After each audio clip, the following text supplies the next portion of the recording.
Hello, guys, welcome back.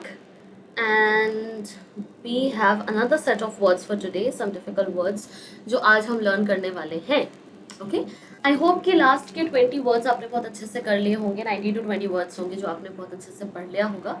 Now it's time for another set of words जो आज हम पढ़ने वाले हैं. ऑब्वियसली बात है, लेवल ऑफ डिफिकल्टी थोड़ी सी हाई है, तो प्लीज़ इम्पेशेंट मत होना, आराम से बैठो, पढ़ो, syllables में तोड़ के प्रोनाउंस करने की कोशिश करो. It will become really easy for you to learn all the words that are given to you. Okay, so let's begin with the first word of the day, and the first word is disparate. Disparate. Disparate का मतलब होता है of a distinct kind, मतलब one of a kind. ठीक है, बहुत ही different या फिर यूनिक सा कुछ है तो. ठीक है, example, they inhabit disparate worlds of thought, मतलब different thoughts को वो promote करते हैं. Different thoughts और one of a thought, one of a kind वाले thoughts. अगला word is eclectic. Eclectic meaning deriving the best ideas and styles from a diverse range of sources. Deriving the best ideas and styles from a diverse range of sources. Okay, example, my university is offering an eclectic mix of courses. मतलब बहुत सारे diverse, बहुत सारे नए different courses हमें हमारा university provide कर रहा है. Next word is egregious. Egregious meaning रिफरेंसिबल और आउटरीजियसली बैड, बहुत ही खराब चीज या फिर समथिंग जिसके खिलाफ अगेंस्ट आप you get provoked, anything that is very bad or something that provokes you. It is an egregious abuse of copyright, मतलब कि intolerable, मतलब ऐसा वाला फीलिंग अगर आपको होता है, बहुत ही ज्यादा खराब या बहुत ही ज्यादा बुरा अगर कुछ होता है, तो that you use egregious. Next word is embezzlement. Embezzlement. Embezzlement का मतलब होता है misappropriation of funds. Funds को misappropriately use करना. He has charges of fraud and embezzlement, मतलब फाइनेंसेस को या फिर फंड्स को इधर उधर करने की, हेरा फेरी करने की जो लांछन है वो लगा हुआ किसी पे. For that you use embezzlement. embezzle या फिर embezzlement. अगला word is enervate. enervate. enervate का मतलब होता है lacking in vitality और mentally और morally drained. lacking in vitality और mentally आप किसी चीज के लिए प्रिपेयर्ड नहीं हो, या लैक समथिंग, या फिर मॉरली आप ड्रेन हो चुके हो, उसके लिए you use this word enervate. The weather has an enervating heat today, मतलब दिमाग खराब कर देने वाला. ठीक है, दिमाग तहस नहस कर देने वाला. ठीक है, that is. Next word is ephemeral. ephemeral.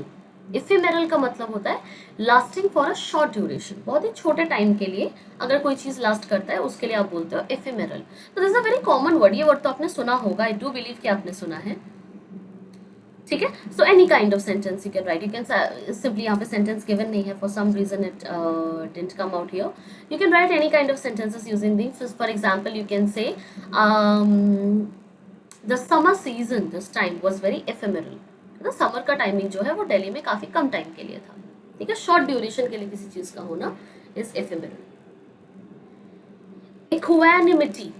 Equanimity meaning maintaining composure in stressful situations, बहुत ही काम रहना, कंपोज्ड रहना, बहुत ही टेंशन या स्ट्रेसफुल सिचुएशन में, उसको कहा जाता है equanimity. Example, he accepted both the good and the bad with equanimity. ठीक है, मतलब जितना भी criticism हुआ है बहुत ही शांत माइंड से, बहुत ही काम एंड कंपोज्ड माइंड से उसने सब कुछ एक्सेप्ट करा. अगला वर्ड इज फैक्चुअस. फैक्चुअस. फैक्चुअस का मतलब होता है डिवॉइड ऑफ इंटेलिजेंस, बेवकूफ, एक वर्ड में.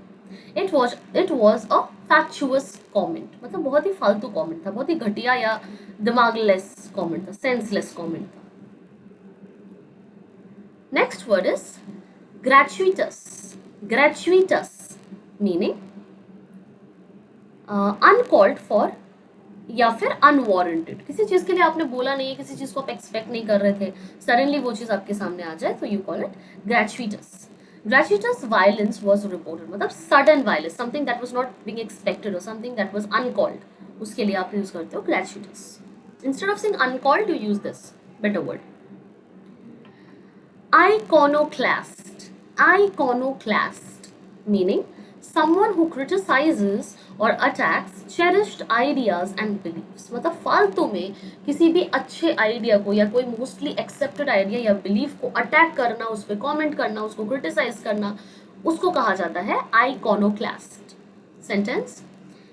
His son Gegnesius 722 was taken to Constantinople where he won over to his opinions the iconoclast emperor. Now again this is used as an adjective in the sentence. देखो Leo is the subject here or you can say the noun here, right?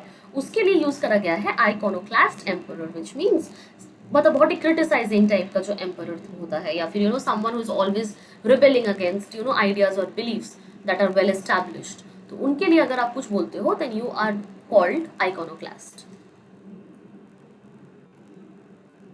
Now we have the next one which is idiosyncratic. Idiosyncratic meaning something peculiar to an individual. कुछ अजीब होना किसी में, कुछ weird होना. He emerged as one of the great idiosyncratic talents of the 90s. ठीक है, मतलब सोचा नहीं था, बहुत ही अजीब सा इंडिविजुअल था, मतलब हटके था, हटके वाला जो होता है थोड़ा हटके था, very different from the other crowd and all.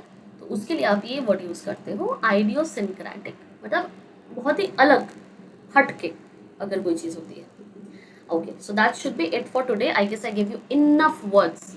तो आपके पास ऑलरेडी अभी तक टोटल 30 वर्ड्स हो जाने चाहिए एंड सारे के सारे बैठ के लर्न करो, मीनिंग्स लिखो and try to use them in the sentences.